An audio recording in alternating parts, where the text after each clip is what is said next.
Welcome to Bhanumathi Guru kitchen. வணக்கம். நம்ம இப்போது இன்றைக்கி ரெசிபி அப்பள தேங்காய் சாதம் செய்ய போகிறோம். ரொம்ப நல்லாயிருக்கும் இது. குழந்தைகளுக்கான ஒரு நல்ல, அதாவது பிடிச்சமான ஒரு மெயில்டான ஒரு நல்ல ரெசிபி இது. அப்பளத்தை வச்சு நம்ம இது வரைக்கும் அப்பளத்தை வச்சு தூர வச்சு தான் சாப்பிட்ருக்கோம், தவிர அப்பளமே இதில் ஆட் பண்ணி செய்ய போகிற ரெசிபி இது. இப்போ நம்ம ஃபஸ்ட்டு கடாய் வச்சுக்கலாம். இதில் ஒரே ஒரு ட்ராப் ஆயில் விட்டுக்கலாம். இது வந்து அந்த தேங்காயையும் கருவேப்பிலையும் இப்போ நம்ம வறுத்துக்க போகிறோம். அது வந்து தீயாமல் இருக்கிறதுக்காக ஒரே ஒரு ட்ராப் ஆயில் விட்டுக்கிறோம். கருவேப்பிலை ப்ளஸ் ஒரு 3 டீஸ்பூன் தேங்காய் துருவல். நல்லா வறுத்துக்கலாம். இது கருகாமல் கொஞ்சம் நல்லா வறுத்துட்டே இருக்கணும். எதுக்காக அந்த மாய்ஸ்சர் போகிற மாதிரி வறுக்கணுன்னா, அது வந்து அந்த பாலோடு இருக்கும்போது சீக்கிரமாக, அதாவது சாப்பாடு வந்து கெட்டுப்போக சான்சஸ் இருக்குது. கொஞ்சம் நல்லா வறுத்துட்டு அதுக்கப்புறம் நம்ம சாப்பாடுல போட்டு பிசையும்போது அது வந்து கொஞ்சம் கெடாமல் கொஞ்சம் நல்லாயிருக்கும். அதுக்காக கொஞ்சம் வறுத்துக்கலாம். ஒரு 2 மினிட்ஸ் அப்படி வறுத்தா போதும். இப்போவே பாருங்கள் கொஞ்சம் ட்ரைனஸ் தெரியுது.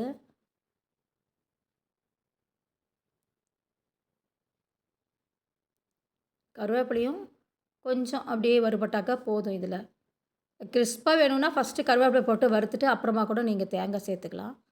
இப்போ எடுத்து முடிச்சுட்டு நம்ம ஆஃப் பண்ணிவிட்டு போட்டாச்சு, ஒரு தட்டில் போட்டாச்சு. தனியாக வச்சிடலாம் அதை.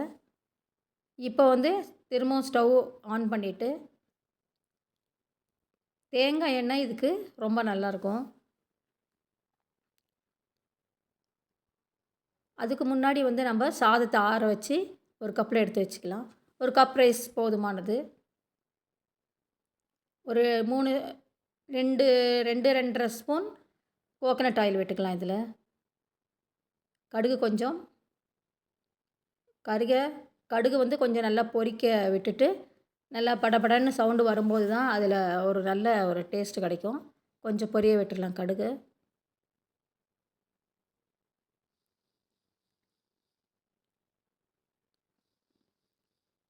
நல்லா வெடிச்சிட்ருக்கு கடுகு. இப்போது ஒரு 1/2 ஸ்பூன் கடலைப்பருப்பு, 1/2 ஸ்பூன் உளுத்தம்பருப்பு இதில் வந்து சேர்த்துடலாம்.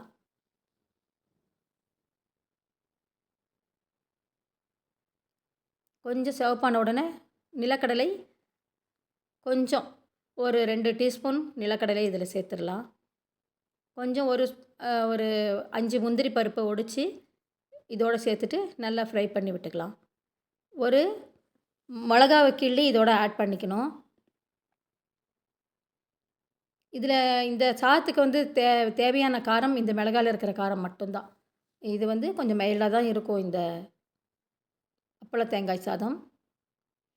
நல்லா வறுத்துட்டு மிளகாவும் நல்லா சிவப்பானதுக்கப்புறம் நம்ம சாதத்தை எடுத்து இதில் சேர்த்துடலாம்.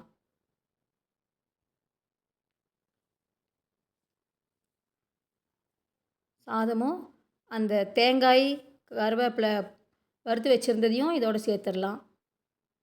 சேர்த்துட்டு ஒரு கலக்கி உப்பு, தேவையான அளவு உப்பு சேர்த்துடலாம். இதில் ஒரு 3/4 டீஸ்பூன் உப்பு சேர்த்தாக்க போதுமானது.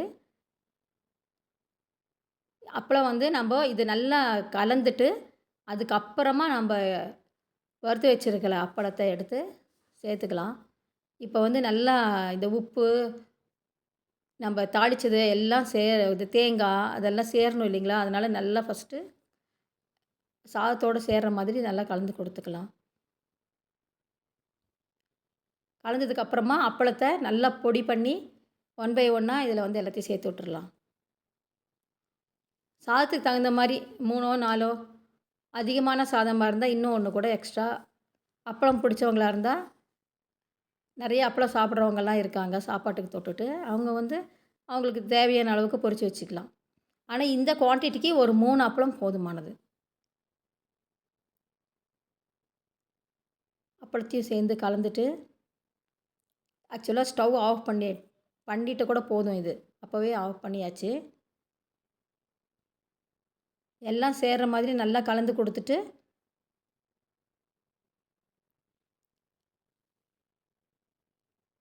சூப்பராக இருக்கும் இந்த சாதம். இது வந்து நம்ம தனியாக வச்சு சாப்பிட்றோம். ஆனால் இதோடையே சேர்த்து நம்ம பவுட்ரு பண்ணி இத அப்பளத்தையும் சேர்த்து செய்யும்போது, அது கோகனட் ஆயில்ல இந்த தேங்காவையும் சேர்த்து செய்யும்போது, இன்னும் அந்த மணம் வந்து ரொம்ப நல்லாயிருக்கும். இப்போ எடுத்து போட்டாச்சு. இதில நம்ப எப்படி சர்வ் பண்ணுறதுன்ட்டு பார்க்கலாம்.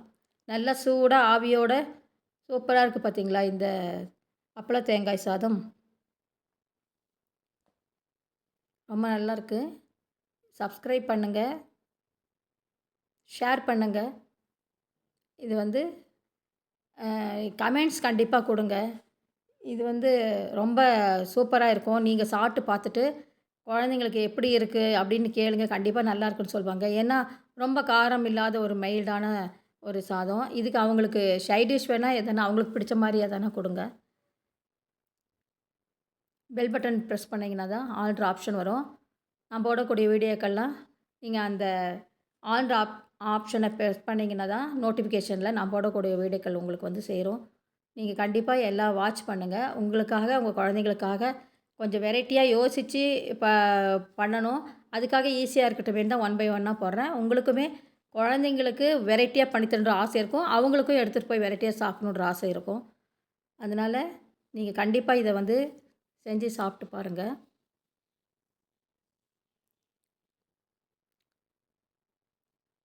இது வந்து கூட நீங்க எதனா ஃப்ரூட்ஸோ, இல்ல சுண்டல் மாரி எதனா குடுத்து அனுப்பிச்சா கூட இதுக்கு ரொம்ப நல்லாயிருக்கும். ஹை புரோட்டீன் இல்லைங்களா? அதனால சூப்பரா இருக்கும். தேங்க்ஸ் ஃபார் வாட்சிங்.